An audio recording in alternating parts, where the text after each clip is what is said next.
মাত্র 30 মিনিটে ঝড়ে লন্ডভন্ড জলপাইগুড়ির বিভিন্ন এলাকা। ঝড়ের তাণ্ডবে রাস্তার ধারে থাকা বড় বড় গাছ ভেঙে পড়লো। কোথাও রাস্তা, কোথাও আবার বাড়িতে বিভিন্ন জনবহুল রাস্তা বন্ধ গাছ পড়ে থাকার কারণে। বিদ্যুৎহীন বিভিন্ন এলাকা। সোমবার রাত 10:30 নাগাদ হঠাৎ প্রবল ঝোড়ো হওয়া শুরু হয়, সাথে চলতে থাকে বৃষ্টি। গোটা জেলার বিভিন্ন এলাকায় হয় এই ঝড় বৃষ্টি। প্রায় 30 মিনিট চলে এই ঝড় শেষে দেখা যায় রাস্তার ধারে থাকা একাধিক বড় বড় গাছ উপরে পড়েছে রাস্তার উপর। জলপাইগুড়ি শহরের 1 নম্বর ওয়ার্ডের বিডিও মোড়, ইন্দিরা গান্ধী কলোনি এলাকায় একাধিক বড় বড় গাছ, বাড়ির টিন উড়ে যায়।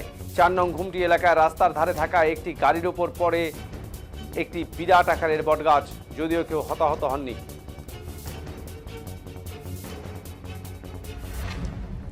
তবে রাস্তায় পড়ে থাকা গাছের কারণে জলপাইগুড়ি শিলিগুড়ি রাজ্য সড়কের যানবাহন চলাচল বন্ধ হয়ে যায়।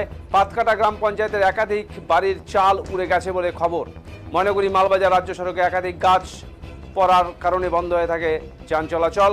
গোটা জেলা জুড়ে ব্যাপক ক্ষয়ক্ষতি হয়েছে বলে অনুমান।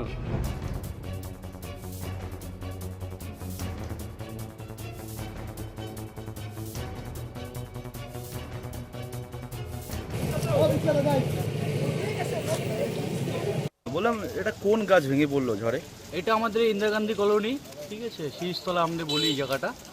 তো এটা আমাদের শীষ গাছ, একসময় এটা উল্টে পড়েছিল, তো প্রশাসন সেরকম কিছু ব্যবস্থা নেয়নি। তারপরে আবার গাছপালা ডাল হয়েছে, তো তারপরে আজকের ঝড়ে আবার দেখতে পাচ্ছি সেটা ভেঙে পড়েছে। তো তাতে আমরা খুব বিপজ্জনকভাবেই আছি। রাস্তা তো ব্লক হয়ে গেছে, রাস্তা ব্লক হয়ে গেছে, আমাদের বাড়িঘরের উপরেও ডালপাল পড়েছে, তো যার জন্য আমরা খুব চিন্তিত। তো আমি চেষ্টা করার কথা বলবো যে প্রশাসন বা আরও যারা আছে তাদেরকে যে উত্তর এই জায়গাটা আর কি ক্লিন করার দরকার, কারণ কি যার জন্য আমরা অনেক সমস্যার সম্মুখীন হতে হচ্ছে আমাদের। তো আমি এই মুহূর্তে কাজের থেকে আসলাম, যার জন্য কাজের থেকে এসে দেখি এই পরিস্থিতি। তো কাজে থাকার পরেও খুব দুশ্চিন্তায় থাকি আমি, তো যেটা দুশ্চিন্তা থাকি সেটা আজকে এসে দেখতেই পাচ্ছি।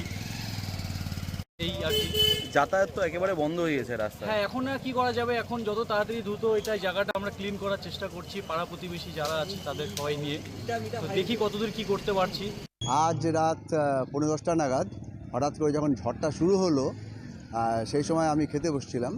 তো সেখান থেকে ঝড়টা শুনে নিয়ে আমি যখন একটু পরে ধাতস্থ হলাম যে ঝড়টা স্বাভাবিক ঝড় না, মানে বীভৎস ঝড় হচ্ছে, আমি তখন আমাদের বাড়ির দোতলায় থাকি, আমি দোতলার ব্যালকনিতে এসে দেখি আমাদের বাড়ির ঠিক উল্টো দিকে, একদম উল্টো দিকে একটা গাছ আছে, রাস্তার গাছ, সেই গাছটা মাটি উপড়ে গাছটা হেলে পড়ে গেছে। এবং তার সাথে সাথে এই গাছটা যেখানে পড়েছে সেখানে একটা ইলেকট্রিক পোল আছে, সেই ইলেকট্রিক পোল সহ মানে ইলেকট্রিক পোলটাও পড়ে গেছে, গাছটাও পড়ে গেছে। এবং তার ফলে এটা যেহেতু একটা ব্যস্ত রোড এবং এই রাত্রিবেলায় প্রচুর লোক যাতায়াত করে, সকলের ভীষণ প্রবলেম হয়েছে যাতায়াত করতে। প্রচুর লোক ফিরে গেছে, একটা গাড়িও দাঁড়িয়েছিল।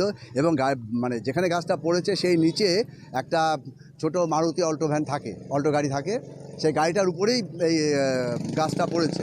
গাড়িটার অবস্থা এই মুহূর্তে বোঝা যাচ্ছে না, রাতে লোডশেডিং, অন্ধকার, কিছু